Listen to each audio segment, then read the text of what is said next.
मधुबन के बाबा, मधुबन के बाबा मुरली वाले, आपका क्या कहना, आपका क्या कहना। ओम शांति। आज 2 मार्च 2022 के साकार मधुर महावाक्य हैं। आज मीठे मीठे बाप दादा बोले, मीठे बच्चे, तुम्हें निश्चय है कि हम संगम पर भविष्य की कमाई के लिए पढ़ते हैं। बाप हमें पढ़ा करके 21 जन्मों का वर्षा देते हैं। बाबा ने कहा, मीठे बच्चे, तुम्हें निश्चय है कि हम संगम पर भविष्य की कमाई के लिए पढ़ते हैं। बाप हमें पढ़ा करके 21 जन्मों का वर्षा देते हैं। और मुरली का प्रश्न है, अपने आप पर कृपा व आशीर्वाद करने की विधि क्या है।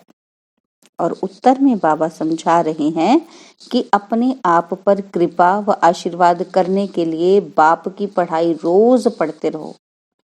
कभी भी संग दोष में आकर पढ़ाई में गफलत नहीं करो। जो सदा श्रीमत पर चलते हैं वह अपने आप पर कृपा करते हैं, उन्हें बाप की भी आशीर्वाद मिलती रहती है। मुरली का गीत है, मैं एक नन्हा सा बच्चा हूँ। ओम शांति। शिव भगवान उवाच। जब मनुष्य गीता सुनाते हैं तो हमेशा कहते हैं, क्या कहते हैं? साकार कृष्ण भगवान उवाच। बाप आकर समझाते हैं कि तुमको अब मैं राजाई प्राप्त करा रहा हूँ इस राजयोग और ज्ञान द्वारा। कृष्ण तो था ही सत्युग का प्रिंस। मुख्य है यह भूल गीता में। तुम बच्चे जानते हो, शिव भगवान हमको पढ़ा रहे हैं इस शरीर द्वारा। शिव जयंती भी गाई जाती है, यूं भी जन्मदिन मनाया जाता है। आत्मा का तो एक ही नाम चला आता है। बाप कहते हैं, मैं गर्भ से जन्म नहीं लेता हूँ, मैं साधारण शरीर में प्रवेश करता हूँ। आत्मा जब शरीर में प्रवेश करती है तो अंदर चुरपुर करती है। मालूम पड़ता है कि अंदर आत्मा ने प्रवेश किया है। बच्चे के ऑर्गन्स चलने लगते हैं। यह बात अच्छी रीति समझनी है। और जो भी मनुष्य सुनाते हैं वह कब ऐसे नहीं कहते कि हम आत्मा तुमको समझाते हैं। वह प्रसिद्ध है शरीर से। यह बाबा तो विचित्र है, इनको अपना शरीर ही नहीं है। शरीरधारी को कभी भगवान नहीं कहना चाहिए। स्थूल व सूक्ष्म कोई भी हो, आत्मा इन ऑर्गन्स द्वारा याद करती है परमपिता परमात्मा को। वह तो बैठकर मनुष्य के बनाए हुए शास्त्र सुनाते हैं। और यहाँ यह नई बात है। भगवानुवाच। भगवान कौन? कौन है भगवान? जिसको सब भगत हे भगवान कहकर याद करते हैं। ब्रह्मा विष्णु शंकर के तो नाम जानते हैं। हे ब्रह्मा हे विष्णु कहकर पुकारते हैं। वह है देवताएं। भगवान कहने से निराकार ही याद आते हैं। निराकार परमात्मा की ही बंदगी करते हैं। वह कहते हैं मैं भी हूँ आत्मा, परंतु सुप्रीम हूँ। मेरा भी चित्र बनाते हैं, तुम आत्माओं के भी चित्र बनाते हैं। मंदिर में बड़ा शिवलिंग भी रखते हैं और छोटे शालिग्राम भी, जिससे सिद्ध होता है कि वह आत्माएं हैं एक परमात्मा के बच्चे। बाप हमेशा बच्चों से बड़ा होता है, इसलिए बड़ा लिंग बनाते हैं। वास्तव में मैं कोई शालिग्राम बड़ा नहीं हूँ। आत्मा साइज में छोटी बड़ी नहीं होती है। मनुष्य छोटा बड़ा होता है, बाकी आत्मा जैसी तेरी वैसी मेरी। बाबा कहते हैं आत्मा तो सेम साइज की होती है, पर मेरी आत्मा परम है, परे ते परे परम धाम में रहने वाली है। ऊंचे ते ऊंचा परमपिता परमात्मा मनुष्य सृष्टि का बीज रूप है। बीज रचयिता को कहा जाता है। जैसे जड़ बीज लगाया जाता है, उससे पहले झाड़ निकल आता है। वैसे आत्मा का रूप देखो कैसा है, शरीर का कितना विस्तार है। तो पहले नई बात यह है कि यहाँ परमात्मा बाप पढ़ाते हैं। ऊंचे ते ऊंच भगवानुवाच, तो जरूर इम्तिहान भी ऊंचे ते ऊंचा होगा। भगवान कहते हैं, मैं तुमको राजयोग सिखलाता हूँ, जिससे भविष्य 21 जन्मों के लिए तुमको देवता बनाता हूँ। फिर उनमें तुम सूर्यवंशी बनो या चंद्रवंशी बनो, मर्तबे तो बहुत हैं। यह सारी राजधानी स्थापन होती है। यह है संगम युग। बाप समझाते हैं कि तुम इस जन्म के लिए नहीं पढ़ते, यह है भविष्य की कमाई, और जो भी कुछ करते हैं वह सब इस जन्म के लिए है। मनुष्य समझते हैं आगे का अभी क्यों सोचें, जो होना होगा देखा जाएगा। तुम बच्चे निश्चय करते हो, हम अगले जन्म जन्मांतर के लिए पढ़ते हैं। पाप आने वाले 21 जन्मों का वर्षा देते हैं, इस निश्चय से तुम पढ़ते हो। बिगर निश्चय यहाँ कोई बैठ ना सके। बाबा कहते हैं जिसको निश्चय नहीं है वो तो यहाँ बैठ ही नहीं सकता। और हम बैठे हैं तो क्यों बैठे हैं? क्योंकि हमें निश्चय है कि बाबा हमको 21 जन्मों का वर्षा दे रहे हैं। बाबा कहते हैं यहाँ कोई पंडित आदि नहीं पढ़ाते हैं, परंतु निराकार भगवान पढ़ाते हैं। आत्मा को खुशी होती है। क्यों खुशी होती है? कि हमको बेहद का बाप पढ़ाते हैं। इनको अपना मनुष्य तन तो है ही नहीं। खुद कहते हैं कि मुझ निराकार को इस ब्रह्मा तन में ही आना है। यह अनादि बना बनाया ड्रामा है। तुमको बुद्धि में सारा याद रहता है। मूल वतन में हम आत्माएं रहती हैं और कोई मनुष्य की बुद्धि में यह नहीं आता होगा। क्या नहीं आता होगा? कि हमारी आत्मा परम धाम में बाप के साथ रहने वाली है, जिसको ब्रह्मांड कहते हैं। हम आत्मा है बिल्कुल छोटा सा स्टार, पूजा के लिए बड़ा बनाया है। बाकी इतनी बड़ी आत्मा यहाँ भ्रिकुटी में तो बैठ ही न सके। कहते हैं भ्रिकुटी के बीच चमकता है अजब सितारा। तो स्टार कितना छोटा है। यह बना बनाया अविनाशी ड्रामा है। हर एक आत्मा में अपना अपना अविनाशी पाठ नूंधा हुआ है, जो हर एक अपना अपना पाठ रिपीट करता है। इसमें जरा भी फर्क नहीं पड़ता है। फिल्म में जो एक बार पाठ हुआ वह फिर रिपीट होगा, इसमें भूल चूक हो ही नहीं सकती। यह बातें बिल्कुल नई हैं, कोटों में कोई ही समझते हैं। 8-10 वर्ष वाले भी पढ़ाई को छोड़ देते हैं, संग दोष लग जाता है। यह पढ़ाई ऐसी है जो जहां तक जीते रहो वहां तक पीते रहो, अंत तक पढ़ाई चलती रहेगी। यह पढ़ाई हम आने वाले 21 जन्मों के लिए पढ़ते हैं। बच्चों को यह नशा चढ़ता है कि हमको भगवान पढ़ाते हैं। कोई राजा का बच्चा हो और राजा ही बैठ उनको पढ़ावे तो कहेंगे ना कि हमारा बाबा महाराजा हमको पढ़ाते हैं। तो यहाँ है पतित पावन बाप जो हमको पढ़ाते हैं, राजयोग सिखाते हैं। अंदर सदैव बहुत खुशी रहनी चाहिए। हम गॉडली स्टूडेंट, गॉड फादर परमपिता परमात्मा से स्वर्ग का स्वराज्य ले रहे हैं। कितनी सहज बात है। परंतु इस पढ़ाई में माया के विघ्न भी बहुत पड़ते हैं।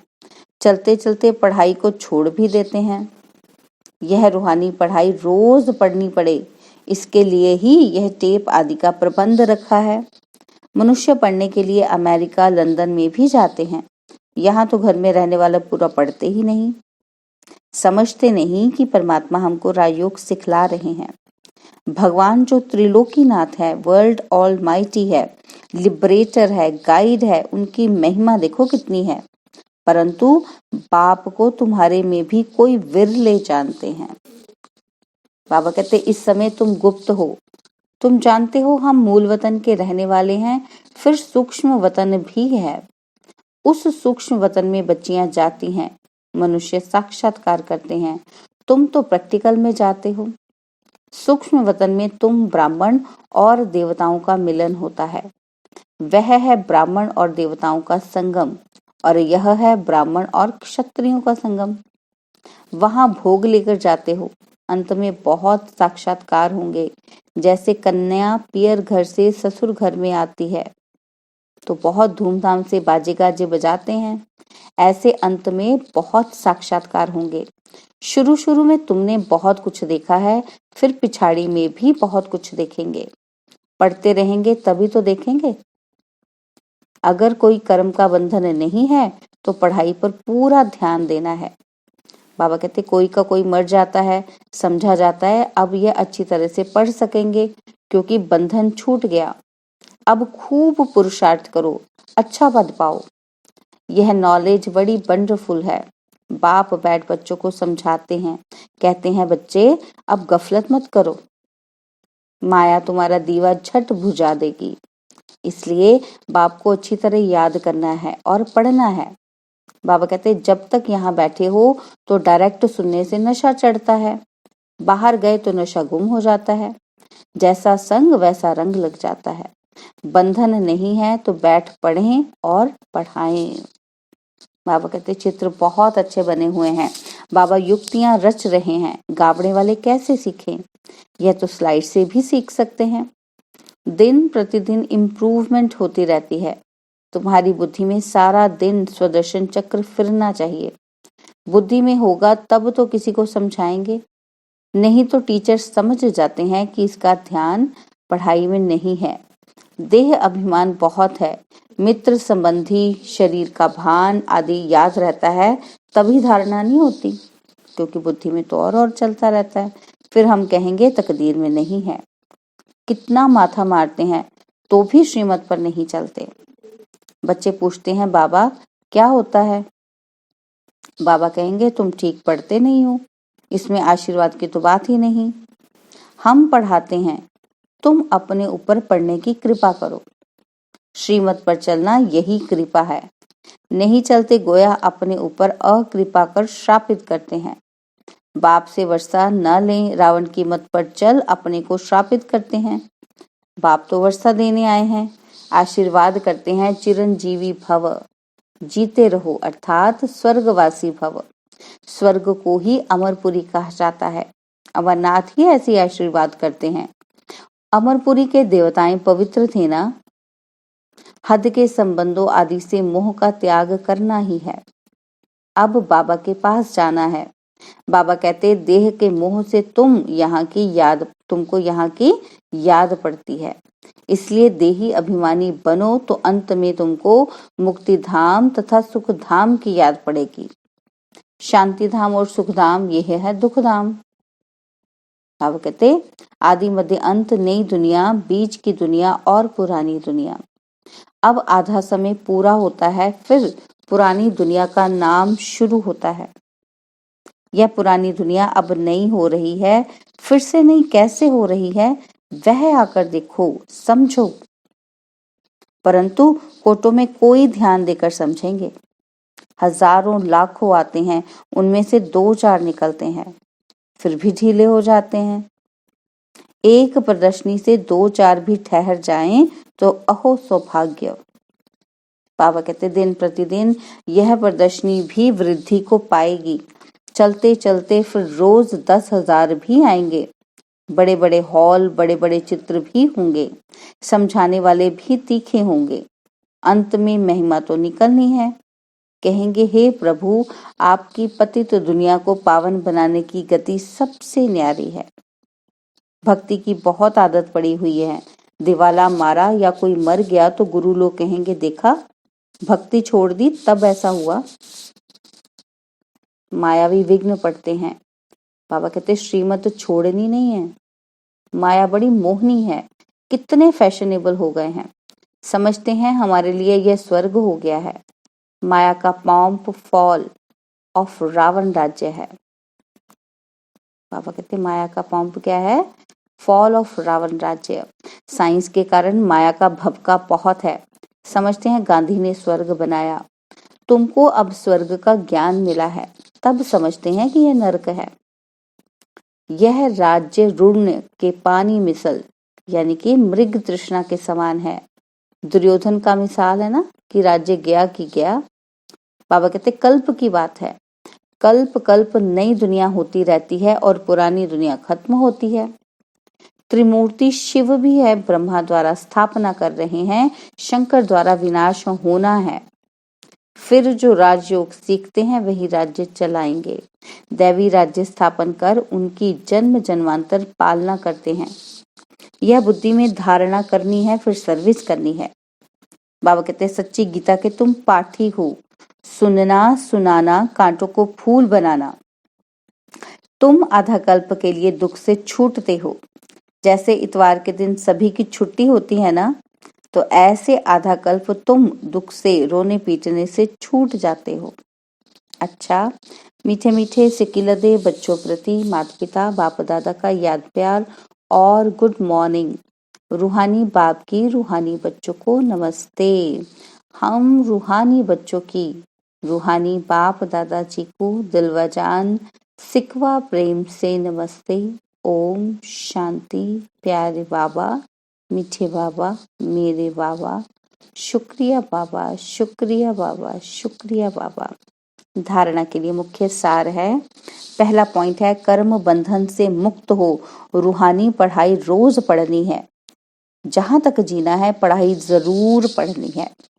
और सेकंड पॉइंट है हद के संबंधों व देह से मोह का त्याग कर अपने शांति धाम और सुख धाम को याद करना है। संग दोष से अपनी संभाल करनी है। और बाबा ने आज हमें वरदान दिया, मन बुद्धि संस्कार व सर्व कर्मेंद्रियों को नीति प्रमाण चलाने वाले स्वराज्य अधिकारी भव। मन बुद्धि संस्कार व सर्व कर्मेंद्रियों को नीति प्रमाण चलाने वाले स्वराज्य अधिकारी भव। स्वराज्य अधिकारी आत्माएं अपने योग की शक्ति द्वारा हर कर्मेंद्रिय को ऑर्डर के अंदर चलाती है। ना सिर्फ यह स्थूल कर्मेंद्रियां लेकिन मन बुद्धि संस्कार भी राज्य अधिकारी के डायरेक्शन अथवा नीति प्रमाण चलते हैं। वे कभी संस्कारों के वश नहीं होते, लेकिन संस्कारों को अपने वश में कर श्रेष्ठ नीति से कार्य में लगाते हैं। श्रेष्ठ संस्कार प्रमाण संबंध संपर्क में आते हैं।